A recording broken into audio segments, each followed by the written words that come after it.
We visited here many times before I moved here. I moved here when I was 11. My parents bought it for me in my hand. So you 11, wow. So yeah, it was 1970. But before that, you know, visited here many years, all the time, almost every year, many years. So I moved up here, grew up here. For my first couple of summers. You've seen it through every season so many times. Yep. And I was like fishing as a kid and exploring all the little caves and stuff. And, you know, it's always here. What an adventure. And exploring the whole area because we have 1,000 acres.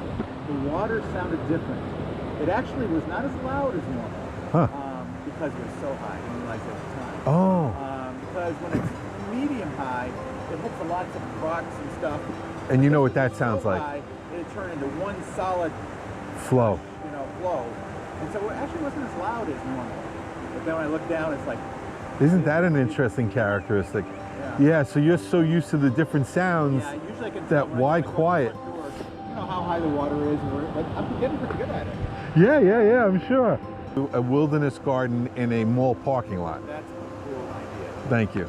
We're starting I'm starting the movement, man. Letting go until we get this done.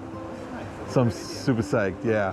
So it's like, so do you feel that your relationship with nature has been growing, or it was always the same your whole life? Interesting. Now that's an interesting question because I was from little on. I was like a little scientist collecting things.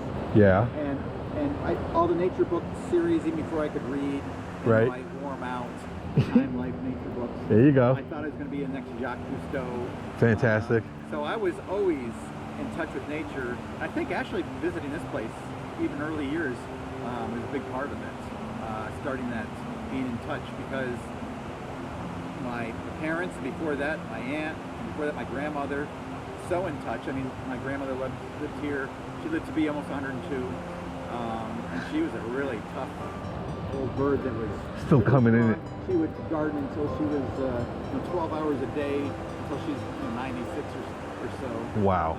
So really.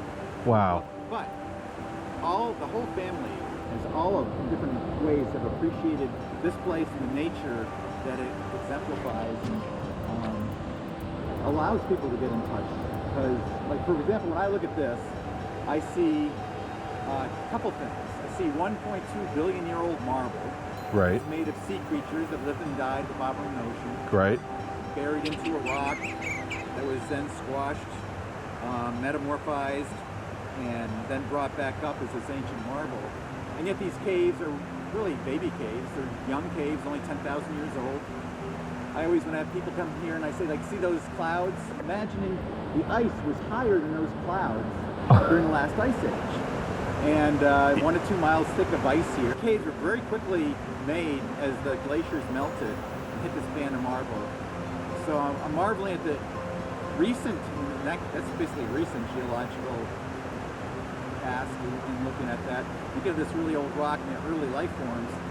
But because I'm a scientist too, so I was a molecular biologist, I still think back to thinking about all the heavy metals and things that make up some of this rock, and you see the iron and other things that came from the big bangs from ancient stars, and even all the things that make up us, all the heavy metals and things. And just thinking, so it's a continuation and a connection with the whole, not just life cycle, but geological cycle, not just that, but the planetary and then the universe. So and just being in a place like this can get you in touch, not knowing maybe all that for everybody. And you look at all the different folds of the rock and stuff. Even if you don't know much about geology, you can start to appreciate you can see the history. Something formed that. Yeah, something formed that, and how did that form, and how is it, you start wondering a little bit. That brings me back to this, remembering the smelling dandelions as a little kid, and that smell of, the special smell of a dandelion. And that's in a suburban section. Yeah, marigold, dandelion, playing with the seeds. And then watching, and at that time I was like trying to collect bugs, and I tried to collect this one flying bug, which actually was a hummingbird. That's a big one. Yeah. But no, just thinking about nature as a young kid. So we have fear of nature. Yeah. We have legitimate fear of nature. Yeah. It used to be way more in the past, but it's still built into us. to be afraid of what's behind the bush. Is it a wolf? So do you have an opinion of where that fear, and it could be an unconscious fear, lies in how we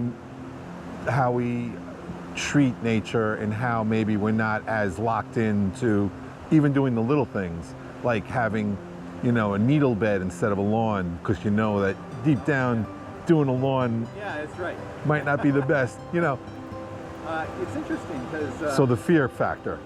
well, of course, we live in an age where when I was young, we were all outside doing things, and we were in the woods swinging on vines, and we had camps and whatever. In modern age, we're connected with all the electronics, Right. social media, all this stuff. So much more of our time and energy is spent looking at these things and telling us about the world, but not actually experiencing it firsthand. Right. So you could even watch all these nature documentaries, whatever, but unless you actually experience it, it's a little different deal.